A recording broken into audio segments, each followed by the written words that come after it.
నమస్తే, welcome to Suman TV. నేను మీ హరిత. మీరు ఎక్కువగా డబ్బు సంపాదించాలనుకుంటున్నారా? అయితే దీనికోసం ఏం చేయాలి? లా ఆఫ్ అట్రాక్షన్ ఏం చెప్తుంది? మాట్లాడుకుందాం. స్టూడియోలో ఉన్నారు result oriented law of attraction coach విశ్వం విజయ్. విజయ్ గారు నమస్తే అండి. నమస్కారం. డబ్బు ఎవరికి చేదు చెప్పండి? అందరికీ డబ్బు సంపాదించాలి, బాగా బ్రతకాలి అని అందరు అనుకుంటారు. కాకపోతే ఆ డబ్బు అనేది కొంతమంది దగ్గరే ఉంటుంది. కొందరు ఎంత ట్రై చేసినా, ఎంత కష్టపడ్డా ఎక్కువ సంపాదించలేకపోతారు, ఉన్న దాంట్లో తృప్తి పడతారు.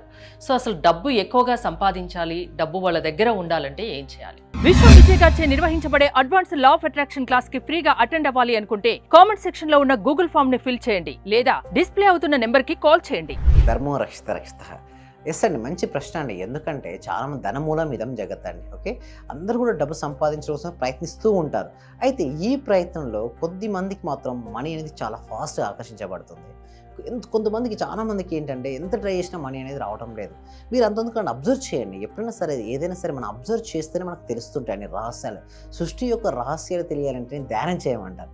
ఎప్పుడైతే ఏకాంతంగా మనం ధ్యానం చేస్తామో సృష్టి యొక్క రహస్యాలు, విశ్వ రహస్యాలు, విశ్వంతో మనం అనుసంధానం అవుతుంటాం. ఆ రహస్యాలు మనం తెలుసుకుంటాం. అయితే ఈ రహస్యాలు మీరు అబ్జర్వ్ చేస్తే, గమనించితే 10% ఆఫ్ ద పీపుల్ దగ్గరనే 90% ఆఫ్ మనీ అనేది తెలియదు. మీకు తెలుసండి, హరి దగ్గర అలాగే ఉంటుంది. మిగతా 90% ఆఫ్ మనీ మెంబర్స్ దగ్గర కేవలం 10% మనీనే ఉంది. బట్ ఎందుకు ఈ 10% ఆఫ్ ద పీపుల్ మాత్రమే 90% ఆఫ్ మనీని ఎలా ఆకర్షించుకున్నారు తెలుసండి హరి దగ్గర? వాళ్ళ మైండ్ సెట్. ఏంటండి? Mind set. సో ఎవరికైతే మనీ కావాలో అందరూ కూడా రిచ్ మైండ్ సెట్ అని కామెంట్ సెక్షన్లో టైప్ చేయండి. Rich mind set. ఎవరైతే రిచ్ మైండ్ సెట్ కలిగి ఉంటారో వారి జీవితంలో మనీ ఫ్లో అనేది అవుతుందండి.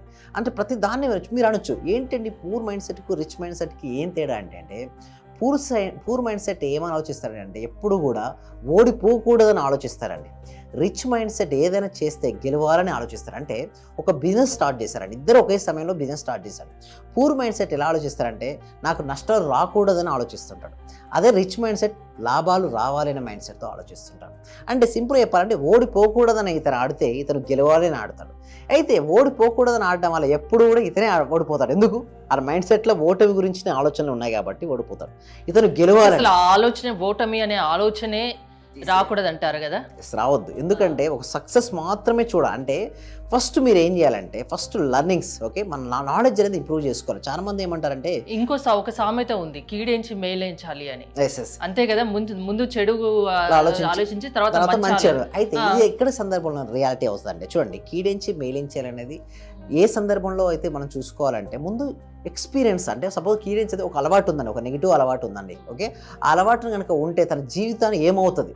సపోజ్ దీన్ని లా ఆఫ్ అట్రాక్షన్లో కానీ ఎన్ఎల్పీలో ఏమవుతుందంటే పెయిన్ అండ్ ప్లెజర్ అంటారు. పెయిన్ అంటే ఇది చేయడం వల్ల జీవితం ఎంతవరకు ఆగిపోతుంది, అంటే ఎంత లైఫ్లో గ్రోత్ ఆగిపోతుంది. సపోజ్ ఆల్కహాల్ డ్రింకింగ్ అనేది అలవాటు ఉందనుకోండి, ఫస్ట్ అది తీసుకుంటే తన జీవితం ఏమైపోతుంది? క్లోజ్. అంటే అక్కడితో అలవాటు ఏమవుతుంది? ఆ అలవాటుని కనుక స్వీకరిస్తే తన ఫ్యామిలీ మెంబర్స్ అందరినీ దూరం చేస్తుంటుంది, తన అనారోగ్య పాలవుతాడు.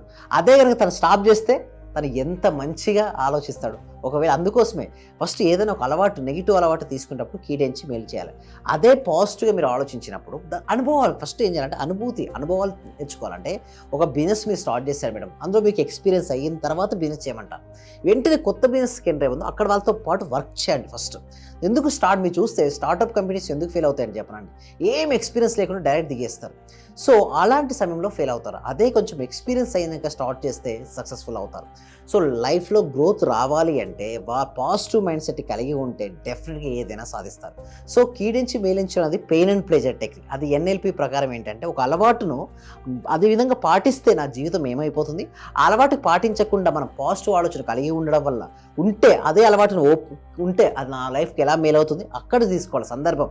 సో మీరు చూడండి, ఇదేనే చూడండి, నిదానమే ప్రధానం అంటారు. ఓకే, అదంటారు కదా. ఇంకొక సందర్భంలో డ్రైవింగ్ విషయంలో అంటారు కదా, డ్రైవింగ్ విషయంలో ఇంకొకటి ఆలస్యం అమృతం విషయం అంటారు. సో సేమ్, బట్ తీసుకునేది ఏంటంటే ఏ సిచ్యువేషన్కి అనుకూలంగా అది తీసుకోవాల్సి ఉంటుంది మేడం. సో మనం తీసుకునే సిచ్యువేషన్ ఏంటంటే పాజిటివ్ మనం ముందుకెళ్తున్నాం కాబట్టి పాజిటివ్ ఆలోచించమని చెప్తున్నాను. సో ఆ సందర్భంలో ఏమవుతుందంటే మన మనసు నిండా పాజిటివ్ ఆలోచన ఉండడం వల్ల వాటిని మనం ఆకర్షించుకొని మన జీవితం అనేది కంప్లీట్గా ట్రాన్స్ఫర్మేషన్ అవుతుందండి. సో ఇప్పుడు మీరు మనీ ఆకర్షించుకోవాలంటే వాళ్ళ రిచ్ మైండ్ సెట్కి ఎప్పుడు కూడా వాళ్ళ మనసులో ఒక రోజు యొక్క ఆలోచనలు ఎక్కువగా మనీకి సంబంధించిన ఆలోచనలు ఉంటాయి. ఎవరికైతే ఎక్కువగా మనీకి సంబంధించిన ఆలోచనలు ఆలోచనలు ఎక్కువగా ఉంటాయో వారి జీవితంలో వారు దేనినైనా సాధిస్తారు. మరి ఎలా ఆలోచించండి, ఇప్పుడు సపోజ్ మీకు పర్ మంత్ ఇన్కమ్ అండి 1 lakh 2 lakhs వస్తుంది అనుకున్నాం యావరేజ్గా. మనం ఏమనుకుంటాం, ఒక 2 to 3 lakhs ఎక్కువ అనుకుంటారు, డబుల్ ఇన్కమ్ సాధించాలని అనుకుంటారు.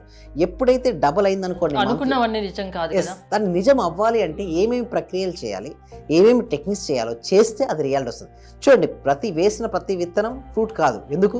దాన్ని ఎప్పుడైతే కేర్ సరిగ్గా తీసుకోమో అది ఫ్రూట్ రాదు. అదే ప్రాణశక్తి లేదనుకోండి ఆ సీడ్లో, అది రాదు. చూడు, కొన్ని విత్తనాలు మనం వెయిట్ చేయండి, వెయిట్ చేస్తే ప్రాణశక్తి వెళ్ళిపోదు, అప్పుడు వేస్తే ఫ్రూట్ రాదు. బట్ విత్తనంలో ఉన్నటువంటి ప్రాణశక్తి ఆధారంగానే ఫ్రూట్ వస్తుంది కదా. సో ఇక్కడ కూడా ప్రతి ఆలోచన రియాలిటీకి రాదండి హరిత గారు. బట్ ఏ ఆలోచన అయితే మీరు పదే పదే చేస్తూ ఆలోచన తగ్గట్టు అడుగులు వేస్తూ ఉంటారో ఇక్కడ రియాలిటీకి వస్తాయి. మీరు రెగ్యులర్గా ఏ ప్లేస్లో అయితే మీరు టైం ఎక్కువ స్పెండ్ చేస్తుంటారో ఆ టైం స్పెండ్ చేసే కాడ పెట్టండి. ఏమనిపిస్తుంది, క్యాజువల్గా చూస్తుంటారు, అది చూడగానే మన మనసులో ఏంటి, దానికి సంబంధించిన ఆలోచన ఉంటుంది. ఏ ఆలోచన ఉంటే ఆ విధంగా అవుతాం. పిరికివాడు అనుకుంటే పిరికివాడు అవుతాడు, ధనవంతుడు అనుకుంటే అంటే ఆ భావిస్తూ దాని వైపు కనుక అడుగులు వేస్తూ వచ్చిన అవకాశాలను ఉపయోగించుకుంటే మాత్రం డెఫినెట్గా సక్సెస్ అవుతారండి. అంటే ఎక్కువ డబ్బు సంపాదించాలనుకుంటే మీ ధ్యాస అంతా దానిపైనే పెట్టండి, దాని గురించి ఆలోచించండి, దానికి సంబంధించిన మార్గాలు మీ ముందు కనిపిస్తాయి అంటారు, అంతేనా? లా ఆఫ్ అట్రాక్షన్ లో దీనికి సంబంధించిన టెక్నిక్స్ చెప్తారా క్లాసెస్ లో మీరు? అవునండి. దీనికోసం ఏం చేస్తున్నారంటే ఎవ్రీ వీక్ కూడా ఒక డెమో క్లాస్ అనేది కనెక్ట్ చేయడం జరుగుతుంది. ఈ డెమో క్లాస్కి ఎన్రోల్ చేసుకోవాలంటే కామెంట్ సెక్షన్లో డిస్క్రిప్షన్లో గూగుల్ ఫామ్ అనేది ఇవ్వడం జరిగింది.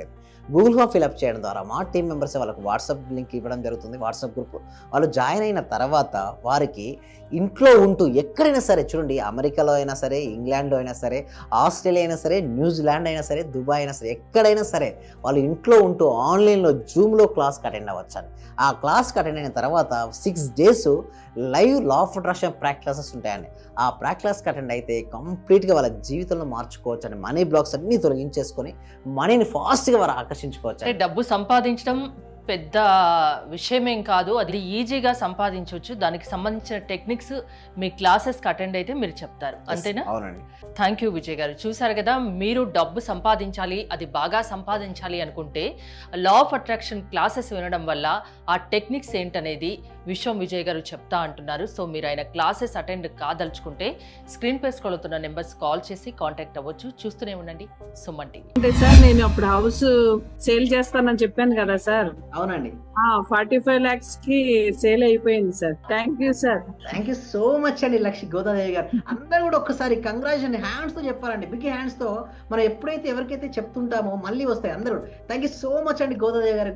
కంగ్రాచులేషన్ అండి. ఇంకా మీరు మరింత ముందుకెళ్ళాలి.